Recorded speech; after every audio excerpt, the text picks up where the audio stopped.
মাথার তাজ ওলামাদেরকে জাতীয় ঐক্যের আহ্বান জানাই। আমি আমার সম্মানিত রাজনৈতিক ব্যক্তিবর্গদেরকে জাতীয় ঐক্যের আহ্বান জানাই। আমরা নামাজ কায়েম করতে চাই। জামাত ইসলাম এই কথার উপর একমত আছে না নাই? নামাজ কায়েম হোক, একমত না জামাত ইসলাম? হেফাজত একমত না? ইসলামী আন্দোলন একমত না? তাবলীগের ভাইয়েরা একমত না? পীরের মুরিদেরা একমত না? আপামর তাওহীদি মুসলিম জনতা একমত না?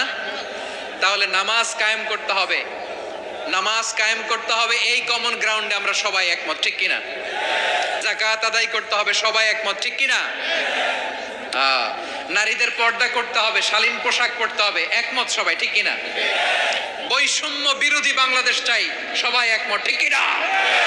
মেরিটোক্রেসি, মেরিটোক্রেসি, আর কোন মামা চাচার ফোনে পদ দিলে হবে না, মেধার ভিত্তিতে সবগুলো পদ ঠিক করতে হবে, চিল্লায় বলো ঠিক কিনা? আমরা একমত না? স্বাধীনতা সার্বভৌমত্বের প্রশ্নে আমরা সবাই একমত, ঠিক কিনা? আমার নবীরে গালি দিলে রাষ্ট্রীয়ভাবে সর্বোচ্চ শাস্তি তার নিশ্চিত করতে হবে, ঠিক কিনা? এই 10টা কমন গ্রাউন্ডকে সামনে রেখে বিশাল জনসমাবেশ করেন সোহরাওয়ার্দীর ময়দানে, সবাই আসেন। জামাত ইসলাম, হেফাজতে ইসলাম, ইসলামী আন্দোলন, পীরের মুরিদ, তাবলীগ, খেলাফত মজলিস, সবাই একসাথে হন। তাহলে সবাই জানবে যে এই 10টা বিষয় আমরা একমত। বলেন, এই ঐক্যতে আপনার দরবার যাবে? দরবার নষ্ট হবে? আপনার দল নষ্ট হবে? আপনার আকীদা নষ্ট হবে? না।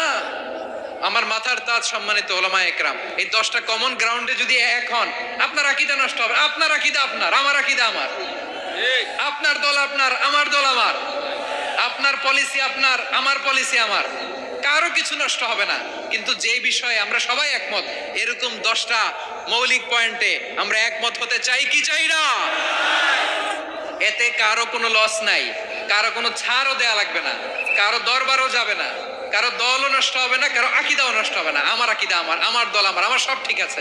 শুধু এই বিষয়ে আমি একমত, তুমি একমত, তুমি একমত, তো আমরা সবাই একসাথে বসে জানান দেই যেগুলোতে আমরা একমত, শোডাউন করি।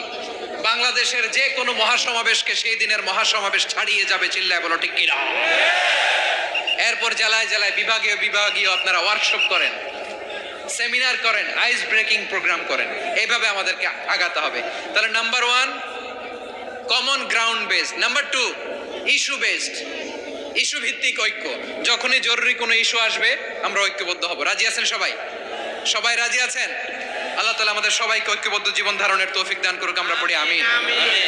আমরা যদি বিচ্ছিন্ন হই, একে অপরের যদি মারামারি করি, একজন যদি আরেকজনের কাফের ফতোয়া দেয়, আমাদের কি ক্ষতি? শুনবেন? কথা কয় না, শুনবেন? 1 নাম্বার ক্ষতি হচ্ছে, আমরা যদি বিচ্ছিন্ন হই আমাদের শক্তি কমে যাবে, আমাদের পাওয়ার আমরা হারাবো। আমাদের কি হারাবো? পাওয়ার। মনে রাখবেন, যখন আমি একা থাকি তখন আমি ব্যক্তি, যখন আমরা সবাই মিলি তখন আমরা শক্তি। এই শক্তি নিয়ে আমাদের সামনে এগিয়ে যাওয়ার দরকার আছে না নাই?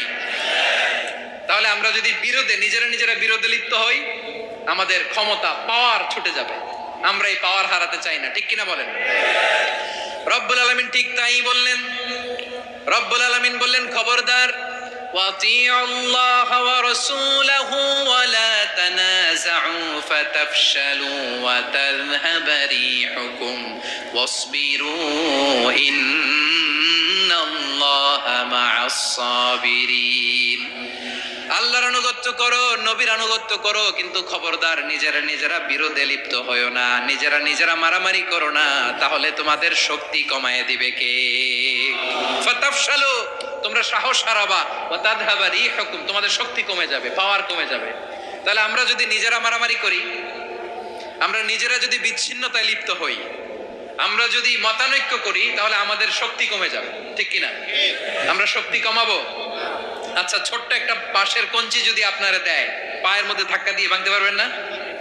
এরকম বাঁশের কঞ্চি যদি 20টা একসাথে জোড়া লাগায় দেয়, ভাঙতে পারবেন? কথা বোঝে নাই মনে হয়। চিকন একটা বাঁশের কঞ্চি দিলে ভাঙা যাবে না? এরকম চিকনই 20টা বাঁশের কঞ্চি একসাথে লাগাই দিলে ভাঙতে পারবেন? কারণ যখন আমি একা থাকি তখন আমি ব্যক্তি, যখন আমরা সবাই মিলি তখন আমরা শক্তি। আর কখনো কাউরে কাফের বলে গালি দিবেন? তুই জাহান্নামী বলবেন?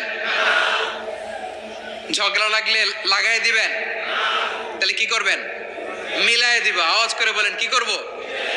প্রিয় প্রিয় ভাইয়েরা, এই বিরোধ গত 50 বছর তো আমরা দেখেছি, ধর্মীয় অঙ্গন বলেন, সামাজিক অঙ্গন বলেন, রাজনৈতিক অঙ্গন বলেন, এই বিরোধ আমাদেরকে